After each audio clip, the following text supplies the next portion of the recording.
Good morning, warriors. I've had a lot of requests for people asking about narcissists and sociopaths, psychopaths, and infidelity. And I know I've gone over this before in some of the previous videos, but I'm going to try to elaborate a little bit more on this one.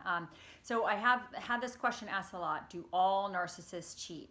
And the answer, unfortunately, is yes, most of them do. Maybe not all. There may be some very rare exceptions, but in general, yeah, they all cheat. And then the question that I've had asked a lot is why? Why do they cheat? Well, in general, probably the number one reason they cheat is because they need external validation, and sex is a way for them to get external validation, right? So it's very, very common for them to cheat. Don't be surprised if you find out that they have a hidden sex life. They may be cheating with colleagues. They may be cheating with some of your friends or their friends. They may call them, these are my friends, right? They usually or often have a pornography addiction. They may be cheating and maybe going onto webcams, having sex with people on the internet that are interactive. They may be on dating sites. They may be on hookup sites. They may be on sites that are even same sex. You may be with somebody who you thought was heterosexual and monogamous, and you find out that they've been having same sex hookups. That's not unheard of. They may go to massage parlors. They may hire prostitutes. These are all things that are pretty common with narcissists, sociopaths, psychopaths, unfortunately. In fact, I read somewhere that with sociopaths, they can't really stay monogamous for anything over a year. They just need that validation, and they either have no empathy or very, very low impaired empathy. So what's to stop them? There's, normal people get stopped by, guilt, remorse, empathy for their partner. They have a conscience. They don't want to cheat because they don't want to, they feel guilty. They feel bad. Narcissists don't have that, right? Narcissists and sociopaths, psychopaths, they don't feel bad. The only thing that makes them feel bad is if they get caught, right? If they get caught, if they're cheating with a colleague and they get caught at work, or if they get caught by their partner, sometimes they're afraid of losing that partner, not because they love that partner, but because that partner is a good source of supply for them, right? And then they don't want to get caught, because if they get caught and there's evidence, then their carefully constructed mask that they send to the world, this performative mask of goodness or decency and monogamy, and that they're sending to the world, like that can crack and people can see the truth, right? So they don't want to get caught because they don't want their presentation of perfection to be tarnished. So these are some of the reasons why they don't want to get caught. So they don't fundamentally have that thing in them that conscience in them that doesn't want to cheat because they don't want to hurt their partner, or because they're going to feel bad about themselves or guilt or remorse. They just get mad if they get caught. So you'll know a narcissist if they are presented with the evidence of their infidelity, and it could be like pictures from a PI, from a private investigator, of them actually having sex with another person or paying for sex, and they will often continue lying. They will deny that that's them in the photos. That's how delusional these people can be.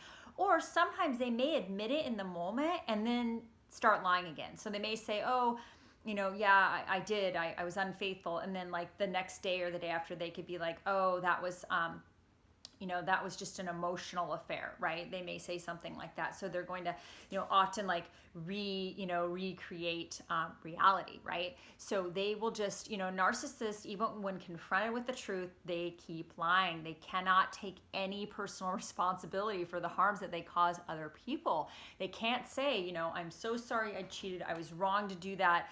That was just wrong of me, and I'm so sorry. What can I do to make amends? Another thing that you'll often see narcissists do is, if they get caught, if they get exposed, if other people know that they were unfaithful, then they will start recreating history and make it out to be like this was, they cheated because of something you as their partner did, right? And they may tell lies that you were unfaithful, which, of course is usually almost always a lie. Or they may tell some other lie that helps them to feel like that justifies their cheating. They'll justify their cheating, right? And they may make up all sorts of lies about you so that other people will be like, oh, well, I can understand why they cheated because, she was cheating or he was cheating, right? But that that's not true. You were probably totally monogamous, totally faithful to this person. And you were probably, if you were with a covert narcissist or a high-level sociopath, you may have literally thought that you were with the love of your life for 10, 15, 20 years. You may have thought that you were with somebody who was totally monogamous, faithful, and adored you. And you may find out that they literally had a double life and maybe even a triple life. And when the mask comes off, you realize this person had absolutely no ability to love you because they don't love anyone. They don't bond, they don't connect, they don't have that ability, right? So one surefire way of knowing that you are with a narcissist is notice this. They always have overlap in their relationship, almost always, or as soon as they get out of a relationship, they go right into another one, right? So that's a sure sign. Like normal people, I shouldn't say normal people, healthy people will take some time off between relationships to heal a broken heart because that's what they have. Or they'll at least, if it's not a broken heart, to heal their emotional pain. That's what normal people do, right? Narcissists don't do that because they don't have any emotional pain because they were never bonded to you. And they're not bonded to the new source of supply. They weren't bonded to any of their old sources of supply. Like these people don't bond. They don't connect in a normal way, right? So that's just what you're probably going to be dealing with. So yeah, they cheat because, they need the validation. They cheat because they get bored. And they get bored because, if you are in a relationship with somebody and you are not curious about their internal life and you have no emotional intimacy with them, you have no bonding with them, you're going to be bored because you're only seeing the person like you would a wash machine. You're only seeing the exterior of the person because narcissists don't care about the internal life of the person that they're with. So they're not able to, stay like emotionally like connected and like curious and interested in that person as a human being, right? They don't have empathy. They don't have that connection. They don't have the ability to love. So they're bored because they only see people skin deep. They only see, they don't really know people. They're not really able to like emotionally connect on a deep level with other humans. So like if you're not cooking, cleaning, bringing tons of money in for them or, doing whatever it is, like they get bored, right? And they're going to get bored no matter what. It doesn't matter if they are with, if you're a narcissist and you're with Jennifer Lawrence, it doesn't matter. Like you're bored because, internally these people are empty shells and they constantly need like external validation to feel anything, right? They have a very muted emotional life, if any at all. So they don't really have like normal human feelings, right? So they're not like, most of us, like when we're in a relationship and we're having like a lot of physical intimacy, like that actually makes us feel more bonded to the other person. Not so with narcissists. They prefer anonymous sex with strangers because then they don't have to they don't want emotional intimacy. They're terrified of it. It's very distasteful to them. So it's not something they're seeking. So you may notice with the sex with them, it could be very cold. It could be very emotional. It could be very robotic. There could be a bunch of weird rules around it. They could either use it withholding and, withhold sex from you, or they could ask for all sorts of inappropriate things that make you feel demeaned or diminished or odd. That's pretty common with them. They're famous for withholding sex, so that's like a thing they do, especially if you tell them, hey, it's my need, it's my love language, physical touch. That's like you just told a narcissist like how to hurt you the best. And of course that's what they're going to do, right? They're going to withhold if you tell them that you really want sex, right? That's just how they operate. Normal people are like, oh, my beautiful wife or my lovely husband wants more sex. I'm going to do what I can to like meet that need for them because I love them and I am connected to them and I care about them and they're wonderful and I'm curious about them. I know their sort of internal life because I'm curious about them and I care for them.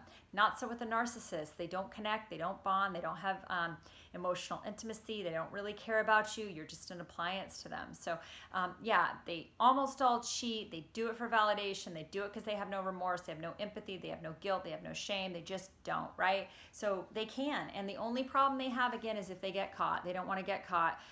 If they get caught by, if they're cheating with somebody at work and, they get caught, they could lose their job. They don't want that. They don't want society. They don't want their friends and family to know that they're a cheater. If they, often have you as a mask, you could be their mask of normalcy, right? So they could marry somebody so that they can present like normal, right? So that they can present that they're, a monogamous, heterosexual, like normal person, right? And that's actually a good, it's a way to hide their double and triple life, right? So yeah, this is that's some of the reasons they do it. Validation, they get bored, they have no empathy.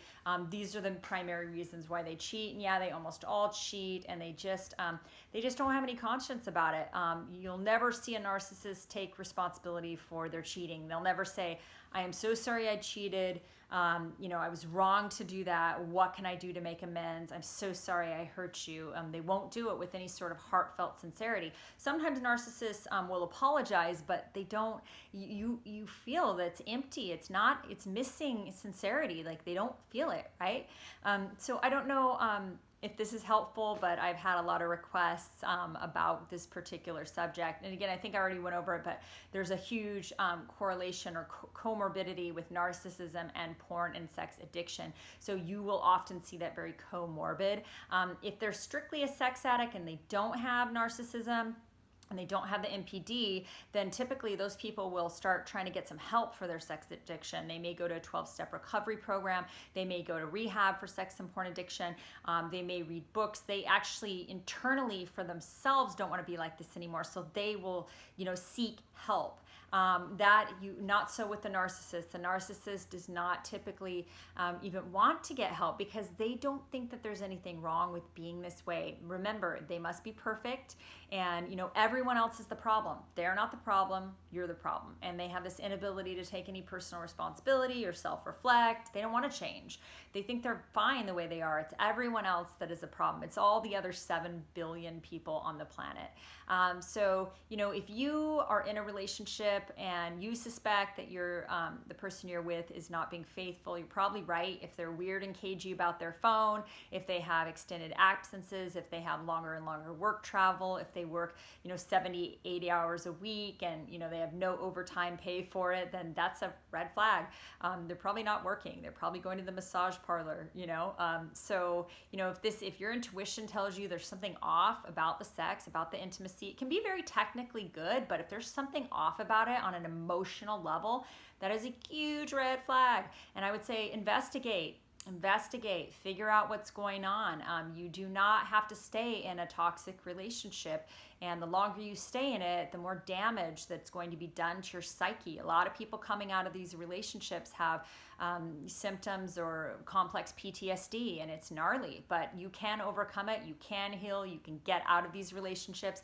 And there are people in this world that want monogamy, that are capable of being faithful, that are loving, that want a true partnership and are capable of emotional connectedness, and they're emotionally available, and they are able to be emotionally and physically intimate in a sustained, long-term, beautiful way, and they're willing to grow and change with you as a true partner. I know that they are probably not the norm, but there are people out there, I'm certain of it. So because you guys are like that, right? So if you're like that, there's got to be other people out there that are like that as well. So I've made some videos on how to, tips on dating after narcissistic abuse. I'm going to make more of those, but I hope this helps you, and I hope you have a wonderful day, and I hope you're thriving and you're healing and you're growing. Thank you so much. Bye-bye.